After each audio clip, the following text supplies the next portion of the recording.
Taong 1880, pagkatapos ng 7 taon, bumalik si Crisostomo Ibarra sa Pilipinas. Mayaman, nag-aral at puno ng pag-asa. Ngunit silalubong siya hindi ng pagbati, kundi ng pait at katotohanan. Wala kang utang na loob. Ang ama mo sa erehe. Isang kaluluwang hindi karapat dapat sa sementeryo ng mga Kristiyano. Anong sinasabi ninyo, Padre? Ang aking ama ay marangal. Doon niya natuklasan ang lahat. Ang kanyang amang si Don Rafael, namatay sa bilangguan matapos maakusahang pumatay ng isang kolektor ng buwis. At ang labi nito, ipinahukay at itinapon ni Padre Damaso. Ang pag-ibig niya para kay Maria Clara, anak-anakan ng kura, ay naging mas mahirap. Christy! Basilio! Mga anak ko! Nasaan kayo? Sinabi nila ninakaw ninyo ang mga ginto! Hindi totoo yan!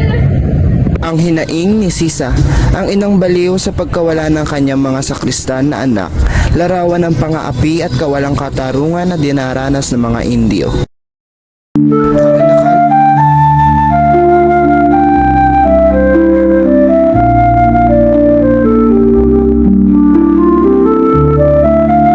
Akala ni Ibarra na pag-ibig at pag-asa ay nagtapos sa pagkakanulo at pagluluksa.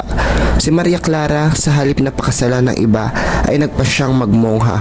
Si Ibarra ay nakalang patay, ngunit siya ay nakatakas.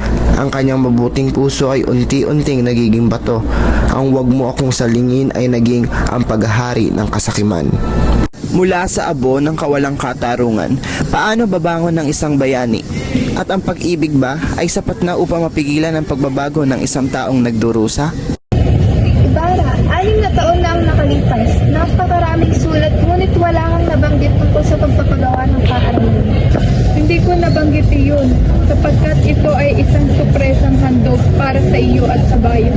Pangarap ko, Maria, ang magbigay ng edukasyon na magbubukas ng kaisipan.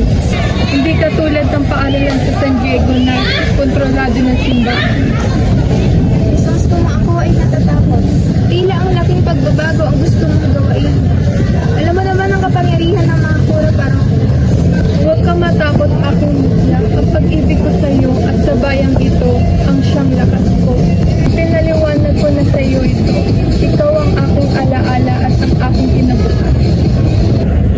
At ikaw naman, Crisostomo, ang tanging liwanag na pumupuno sa aking puso. Ngunit huwag mong kakalimutan na ang buhay ko ay nakauman pa rin sa aking ama at sa utang na loob. Walang sino man ang makakapaghiwalay sa ating pag-iibigan, Maria. Pangako.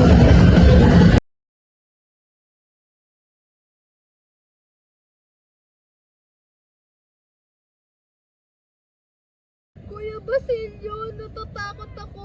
Hindi ko kinuha 2 onsa. Magagalit ang sakristang mayor at ikukulong nila ako. Huwag ka nang umiyak, Christine. Magdasal na lang tayo ng taimtim at makikita ng Diyos na wala tayong kasalanan. Huwag kang matakot sa mga parusa nila. Sige na, kuya. Tumakbo ka na. Baka pati ikaw hindi makauwi kay inay. Ako nang bahala. Aalisin kita rito, Christine. Aalagaan ko si inay at ikaw babalikin kita sa umaga. Gusto ko nang umuwi, kuya. Nanghihina na ako sa gutom at nananakit na ang mga palo sa akin. Hindi na ba kami makakakain ulit ng 3? Magtitiis lang muna tayo. Darating din ang araw na magkasama-sama tayong muli. Ang kalayaan ay hindi ibinibigay, Ibarra. Ito ay ipinaglalaban. Hindi ka naligtas dito.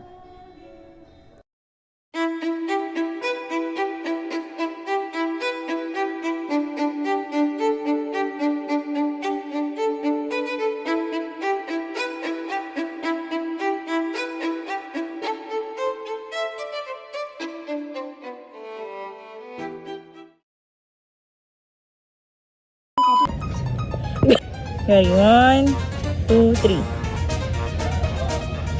Para 6 na taon na ang lumipas. 1, 2, 3, go. Hindi ko nabanggit yun, Maria. 1, 2, 3, go. Kuya Basilio!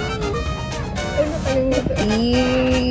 Go. Kuya Basilio, natatakot ako. Hindi ko kinuha yung 2 orso. Ano?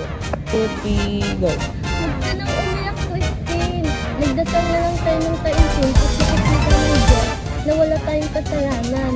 Huwag ka nang matakot sa Go. magtitiisin.